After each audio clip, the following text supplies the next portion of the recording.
नमस्कार, मैं हूं आपके साथ अंकिता पाल। बुलेटिन की शुरुआत करते हैं। हरियाणा के मुख्यमंत्री नायब सिंह सैनी ने कहा कि प्रधानमंत्री नरेंद्र मोदी के नेतृत्व में भारत वर्ष 2047 तक विकसित राष्ट्र बनने में सफल होगा और साल 2029 तक विश्व की तीसरी बड़ी अर्थव्यवस्था बनकर उभरेगा। सीएम नायब सिंह सैनी ने एलपीएस बोजार्ट में मशीनरी सेंटर और मैमोग्राफी बस का उद्घाटन किया है। लोगों को संबोधित करते हुए कहा, केंद्र सरकार द्वारा प्रस्तुत किए गए बजट से विकसित भारत के 4 स्तंभों में गरीब, युवा, किसान और महिलाओं को सशक्त बनाने में मदद मिलेगी। आज के लिए 2 बसें, चाहे वो ब्लड डोनेशन कैंप है या अन्य मेडिकल चेकअप है, उसके लिए चली हुई थी। उस कड़ी के अंदर एक और बस आज जोड़ी है। महिलाओं के लिए जो पता ही नहीं चलता एक गंभीर बीमारी होती है, ये गांव-गांव जाकर के उनको चेक करके प्राथमिक रिपोर्ट देने का काम इस बस के माध्यम से होगा, जिसका हमारी बहनों को बड़ा लाभ मिलेगा। ब्रेस्ट कैंसर से संबंधित जानकारियां और फिर उसके उपचार के लिए, उसके इलाज के लिए वो बताने का काम करेंगे।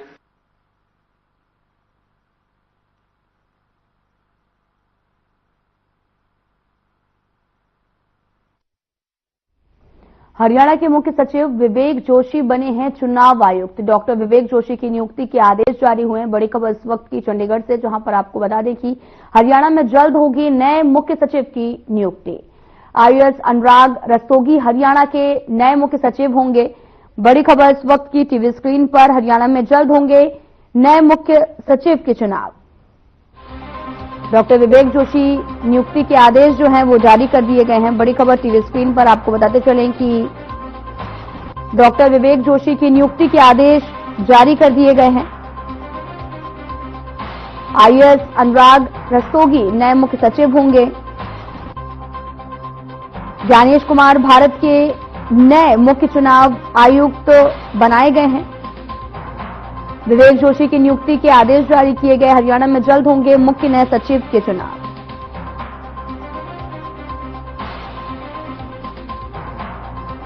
बड़ी खबर इस वक्त की, हरियाणा के मुख्य सचिव विवेक जोशी बने हैं चुनाव आयुक्त और मुख्य चुनाव आयुक्त की भी बनाए गए हैं ज्ञानेश कुमार। उनके साथ हरियाणा के chief secretary doctor Vivek Joshi को चुनाव आयुक्त नियुक्त किया गया है। 1989 बैच के आईएएस अधिकारी हैं विवेक जोशी। नवंबर 2024 में पूर्व चीफ सेक्रेटरी टीवीएसएन प्रसाद के रिटायर होने के बाद राज्य का चीफ सेक्रेटरी लगाया गया था।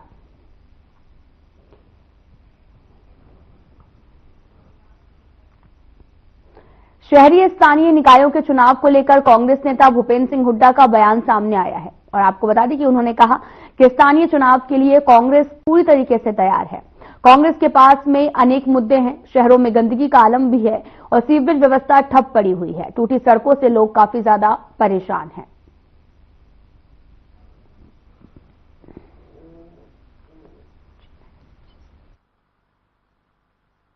ये जो आज हरियाणा की क्या परिस्थिति हुई है, सारे शहर जो है बिल्कुल ऐसी परिस्थिति में पहुंचे, ना उनका सीवरेज की सफाई है, सारी सड़कें टूटी पड़ी हैं, सब कोई मतलब है, लोग परेशान। ये बड़ी जो एजेंट हैं उनके ऊपर सख्त कार्रवाई होनी चाहिए। लगता है कि हरियाणा बीजेपी में अब तक सब कुछ ठीक नहीं हो पाया है। खासतौर पर अनिल विज की ओर से खिलाफत करते नाराजगी भरे बयानों का भी दौर जारी है। दरअसल हरियाणा निकाय चुनावों के बीच में एक बार फिर से पार्टी के सीनियर लीडर और ऊर्जा मंत्री, परिवहन एवं श्रम मंत्री अनिल विज ने जो बगावती तेवर है वो देखने को मिला। उन्होंने कहा कि तूफानों से खेलता हूं मैं खुद भी एक तूफान हूं, हमसे टकराने वालों के लिए उनके खात्मे का पैगाम हूं। आपको उनका ट्वीट भी दिखा रहे हैं, जो कि एक्स के जरिए उन्होंने ट्वीट किया और कहा कि तूफानों से खेलता हूं और खुद भी एक तूफान हूं, हमसे टकराने वालों के लिए उनके खात्मे का पैगाम हूं। ऊर्जा, परिवहन और श्रम मंत्री अनिल विज ने यह बयान दिया है और उन्होंने ट्वीट के जरिए लिखा है, दरअसल हरियाणा में निकाय चुनाव होने हैं और निकाय चुनाव को लेकर अभी तक निकाय चुनाव है जहां पर वो एक्टिव नजर आ रहे हैं और लगातार बगावती तेवर भी अपनाए हुए हैं। विज ने खुद को भी तूफान बताया और कहा कि खात्मे का पैगाम हूं।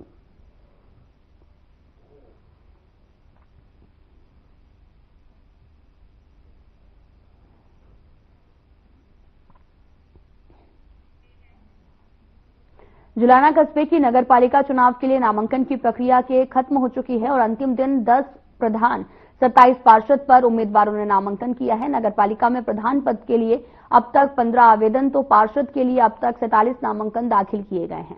साथ ही एसडीएम होशियार सिंह ने भी जानकारी देते हुए बताया कि नामांकन पत्र दाखिल करने का आखिरी दिन होने के कारण नामांकन पत्र दाखिल करने वालों की भीड़ रही है और चेयरमैन के लिए 15 प्रत्याशियों ने पार्षद पद हेतु और 47 लोगों ने नामांकन दाखिल किया है।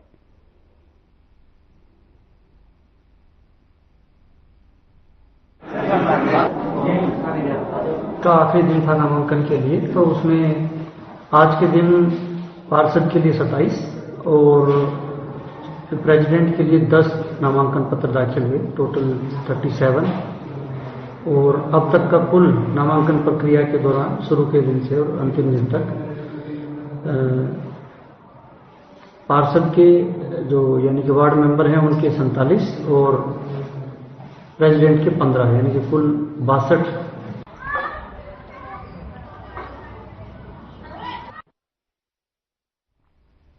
भारतीय किसान यूनियन के राष्ट्रीय अध्यक्ष गुरनाम सिंह चढ़ूनी ने अमेरिका से डिपोर्ट किए जा रहे लोगों पर प्रतिक्रिया दी है। उन्होंने कहा कि विदेश भेजने के नाम पर लोगों की लाखों रुपए की कमाई हड़पने वाले एजेंडे के विरुद्ध सख्त कदम उठाए जाए। सरकार सख्ती से ऐसे एजेंट से रुपया जो है वो वापस दिलाएं। चढ़ूनी ने भी सरकार की कृषि नीतियों की भी आलोचना की। साथ ही सरसों के एमएसपी पर सरकारी खरीद के बारे में चर्चा की गई है। कुरुक्षेत्र में भारतीय किसान यूनियन चढ़ूनी की प्रदेश स्तरीय मीटिंग हुई है और उसमें मुख्य तौर पे 2 फैसले आज लिए हैं। एक जो अमेरिका से लड़के डिपोर्ट होके आ रहे हैं उसमें जो है वो सबसे पहली कमी तो है भारत सरकार की या प्रदेश सरकारों की ये रही है कि जब अवैध रूप से उनको बाहर भेज रहे थे और अवैध रूप से भेजने वालों की जगह जगह पे दुकानें खुली हुई थी, तब सरकार ने उनके खिलाफ कार्रवाई क्यों नहीं की। पता तो था ही कि गैर कानूनी काम है, कितना बड़ा फ्रॉड है। 50-50 लाख एक एक आदमी से लिए, 60-60 लाख लिए और फिर डोंकी में वो भेजे और अब वो बर्बाद हो गए। अब वो वापिस आ रहे हैं और वापिस आने में भी फिर मुजरमों की तरह हथकड़ियां बेड़ियां जंजीरों में जकड़ के उनको लाया जा रहा है।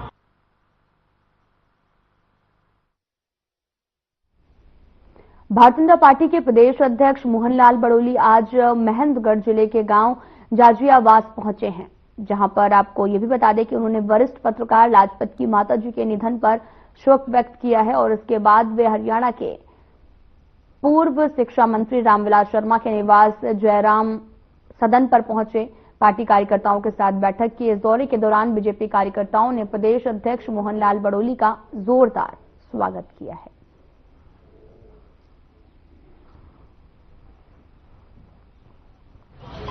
2014 में 13 में मैं अध्यक्ष था तो पूर्ण बहुमत की सरकार हरियाणा में पहली बार बीजेपी की बनी थी और मोहनलाल जी बड़ोली मेरे से एक सीट ज्यादा लेके पूर्ण बहुमत की सरकार 48 तीसरी बार नायब श्रेणी जी हमारे मुख्यमंत्री बने। तो आज मोहनलाल जी बड़ोली हमारे यशस्वी प्रदेश अध्यक्ष वो आज हमारे जाजियावास के पत्रकार की कुछ माता जी चली गई।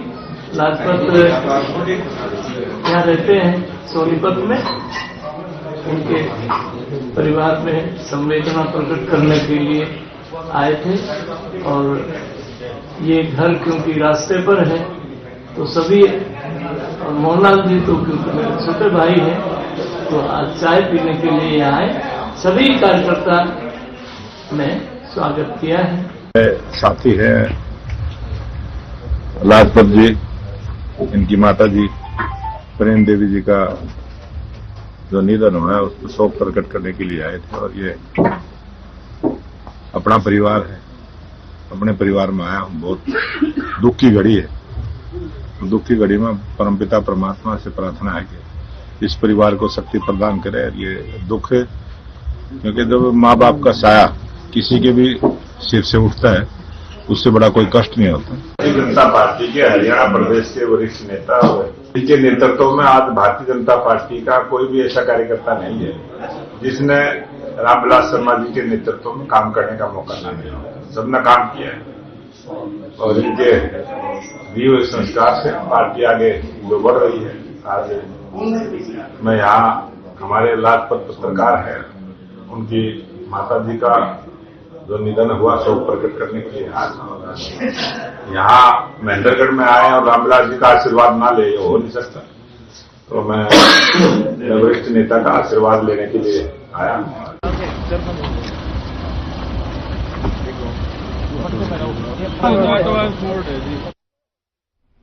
खबर सिरसा से है, जहां पर नगर परिषद सिरसा के आम चुनाव के लिए सोमवार को नामांकन प्रक्रिया के अंतिम दिन प्रधान पद के लिए कुल 9 नामांकन प्राप्त हुए हैं। वहीं वार्ड सदस्य पद के लिए सोमवार को 128 नामांकन पत्र प्राप्त हुए हैं।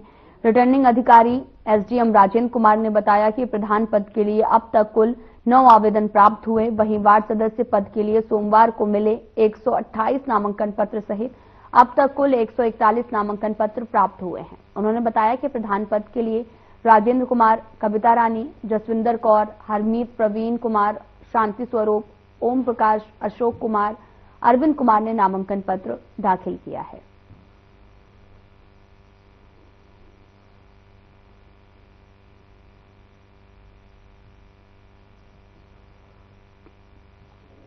वार्ड सदस्य पद के लिए 128 नामांकन दाखिल किए गए हैं। 2 मार्च को मतदान होना है और जिसको लेकर प्रधान पद के लिए 9 नामांकन प्राप्त किए गए हैं। दरअसल ये पूरा मामला सिरसा से है, जहां पर प्रधान पद के लिए 9 नामांकन अभी तक प्राप्त हुए हैं। वार्ड सदस्य पद के लिए 128 नामांकन दर्ज किए गए हैं।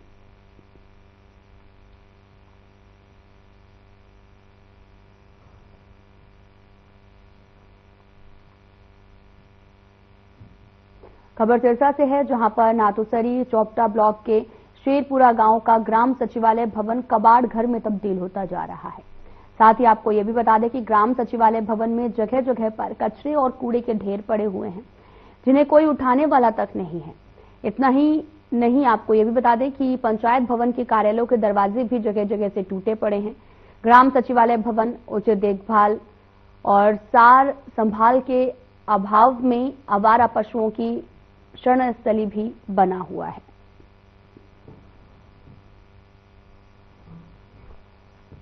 ग्राम सचिवालय भवन की हालत काफी ज्यादा जर्जर हो गई है। तस्वीरें भी आपको दिखा रहे हैं, जहां पर टूटी हुई कुर्सी पड़ी हुई है। ग्राम सचिवालय में गंदगी का भी अंबार लगा हुआ है और इसकी सफाई करने वाला कोई भी नहीं है।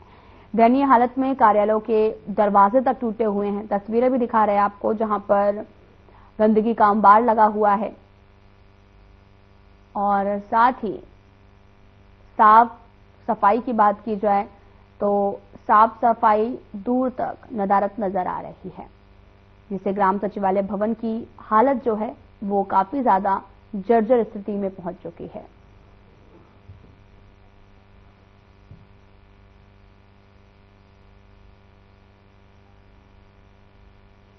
फरीदाबाद नगर निगम चुनाव लेकर आपको बता चले कि नामांकन की आखिरी तारीख थी और जहां पर ऐसे में लगातार प्रत्याशी एक के बाद एक अपना नामांकन पत्र दाखिल करने के लिए केंद्र पर पहुंचे थे।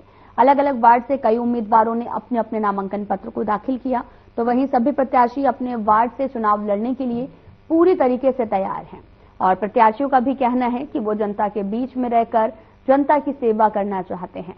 इसके लिए वो चुनाव मैदान में हैं। प्रत्याशियों ने यह भी कहा कि जनता की सभी समस्याओं को सुनकर और उनका समाधान करना ही उनका मात्र एक लक्ष्य है।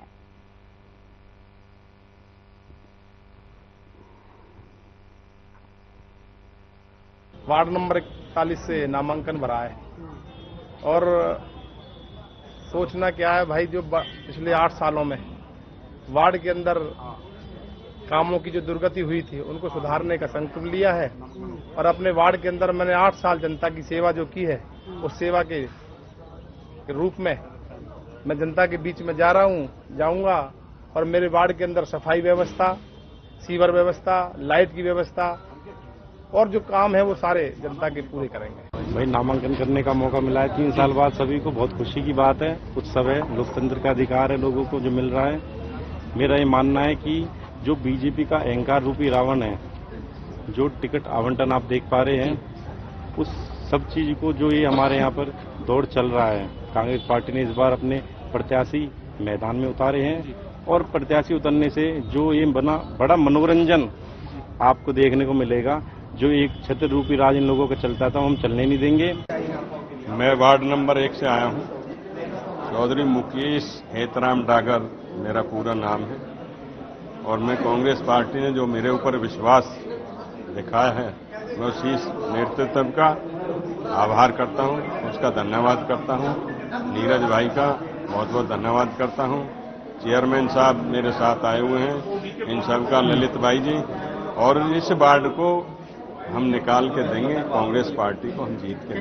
अब सभी से ये अपील करना चाहूंगी कि पिछले 10 सालों से मैं भी 45 वार्ड के लिए मैंने भी बहुत समाज सेवा की है, तो मैं यही चाहूंगी कि आप लोग मुझे अपना आशीर्वाद दें, मेरा साथ दें, जैसे आपने पिछले 10-15 सालों से देवराज जी को अपना प्यार और आशीर्वाद दिया, ऐसे ही मुझ पे अपना वोट रूपी आशीर्वाद। भारतीय जनता पार्टी ने वार्ड नंबर 4 से प्रत्याशी बनाया है और हम सौभाग्यशाली हैं कि आज पर्चा भरने आए हैं हमारे कृष्णपाल गुर्जर जी के सुपुत्र देवेंद्र चौधरी जी और हमारे पूर्व में कैबिनेट मंत्री रहे पंडित मूलचंद शर्मा जी और उनके बड़े भाई टिप्पण शर्मा जी, हमारे पार्टी के जिला अध्यक्ष राजकुमार बोरा जी और पूर्व में जिला अध्यक्ष रहे गोपाल शर्मा जी, सभी जने उपस्थित रहे और हमारा मनोबल बढ़ाया।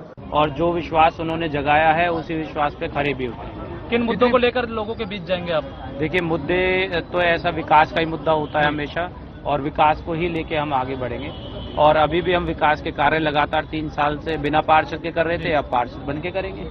देखिए, जनता के प्रेम ने हमें इस स्टेज तक पहुंचाया और आज उसको हमने शुरुआत कर दी है। नॉमिनेशन हमने फाइल कर दिया है, चुनाव लड़ेंगे, जनता की सेवा करने के लिए आए हैं तो उसको हम बैक नहीं करेंगे। कौन से वार्ड से नामांकन? वार्ड नंबर 40 से इंडिपेंडेंट हमने नामांकन किया है और जो भी मेरी जनता है, जो मेरा वार्ड है, मैं सभी से विनम्र निवेदन करूंगा कि हमें साथ दें, हमें मजबूती दें, जो वहां की जो समस्याएं हैं उनको हम सुलझा सकें।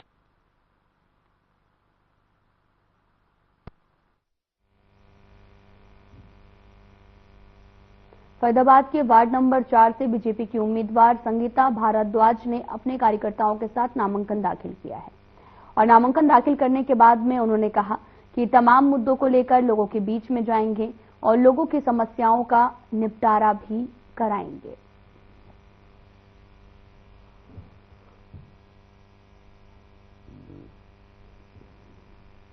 वार्ड नंबर 4 से प्रत्याशी बनाया है और हम सौभाग्यशाली हैं कि आज पर्चा भरने आए हैं हमारे कृष्णपाल गुर्जर जी के सुपुत्र देवेंद्र चौधरी जी और हमारे पूर्व में कैबिनेट मंत्री रहे पंडित मूलचंद शर्मा जी और उनके बड़े भाई टिप्पण शर्मा जी, हमारे पार्टी के जिला अध्यक्ष राजकुमार बोरा जी और पूर्व में जिला अध्यक्ष रहे गोपाल शर्मा जी, सभी जने उपस्थित रहे और हमारा मनोबल बढ़ाया।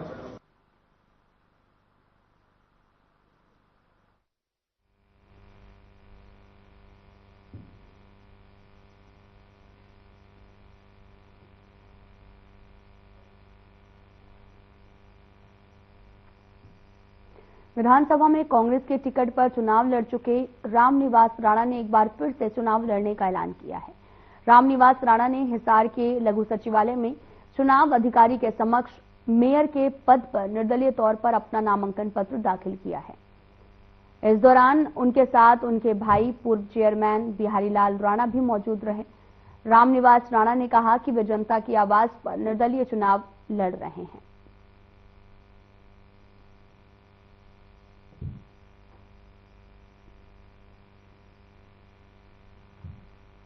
ये कहूंगा, जो 2 कैंडिडेट आए, इन दोनों कैंडिडेटों को हिसार की जनता में पहचान नहीं है। ये सेक्टरों में रहने वाले आदमी है। एक रामनिवास राणा ऐसा है जो 10 साल से जनता के बीच रहता है। ये हिसार की जनता का दबाव था मेरे पास। फिर 2014 में मैंने सातड़ू से बरवाड़ा से चुनाव लड़ा। छोटी सातड़ू नगर निगम आती है, 2.5 वार्ड नगर निगम आते हैं, आजाद नगर आता है। तो मेरा जो 2014 में चुनाव मैंने लड़ा, एक सातड़ोज में जो है हमारा पड़ोस खेत का पड़ोस भी है।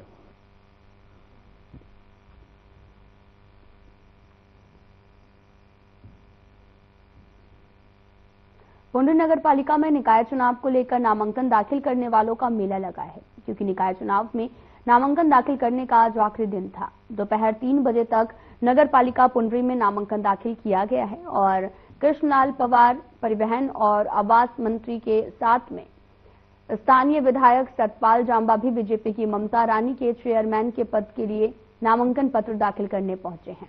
इस दौरान एसडीएम अजय सिंह ने बताया कि नामांकन पत्र दाखिल करने का आखिरी दिन होने के कारण नामांकन पत्र दाखिल करने की भीड़ रही और लेकिन 3 बजने से पहले ही नामांकन प्रक्रिया पूरी हो गई थी।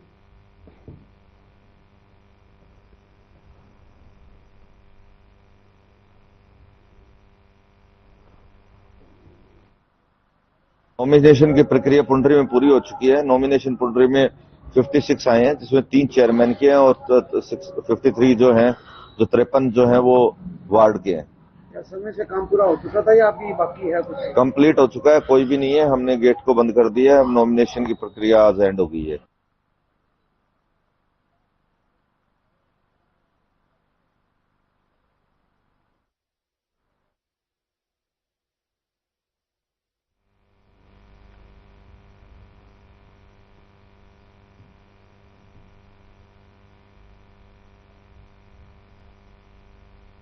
खबर सिरसा से है, जहां पर जिले भर में चलाए जा रहे विशेष अभियान ऑपरेशन मुस्कान के तहत कार्रवाई करते हुए जिले की एलानाबाद पुलिस टीम ने 4 साल के बच्चे धीरज को केवल 3 घंटे में रेलवे स्टेशन एलानाबाद क्षेत्र से सकुशल ढूंढकर उसके परिवारजनों के हवाले कर दिया है।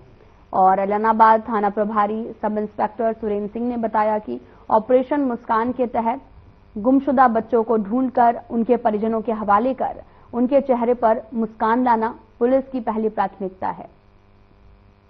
पुलिस अधीक्षक विक्रांत भूषण ने इस सराहनीय कार्य के लिए पुलिसकर्मियों की पीठ थपथपाई है और उन्हें सम्मानित करने की भी घोषणा की है।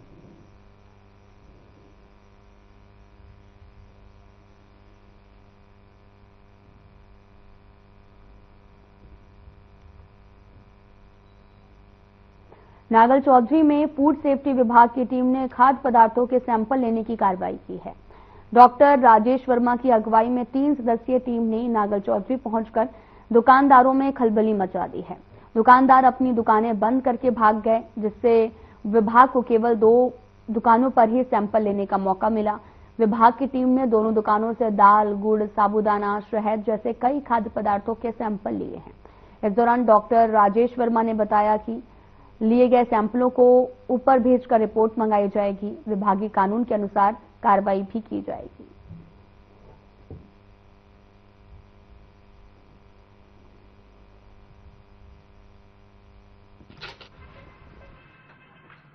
फूड सेफ्टी ऑफिसर नारनौल, आज जो है हम नागल चौधरी आए हुए हैं। नागल चौधरी से कई दिनों से शिकायत बन रही थी कि यहाँ जो है विदाउट लाइसेंस, विदाउट रजिस्ट्रेशन और low quality food items market में सेल हो रहे हैं। इसके रिगार्डिंग आज हमने अभी 2 अर्धसैनिक कैंटीन्स के ऊपर रेड किए, जहां से सैंपल लिए गए और इनको जो चीजें जिसमें कमियां मिली है इंस्पेक्शन में, उनके नोटिस दिए गए हैं। लाइसेंस के लिए नोटिस दिया गया है, लाइसेंस डिस्प्ले नहीं था तो उसके लिए नोटिस दिया गया है। और जो है एफएसएस एक्ट के तहत जो भी कार्रवाई अमल में लाई जानी है वो जैसे ही सैंपल की रिपोर्ट आएगी उसके अकॉर्डिंगली अमल में लाई जाएगी।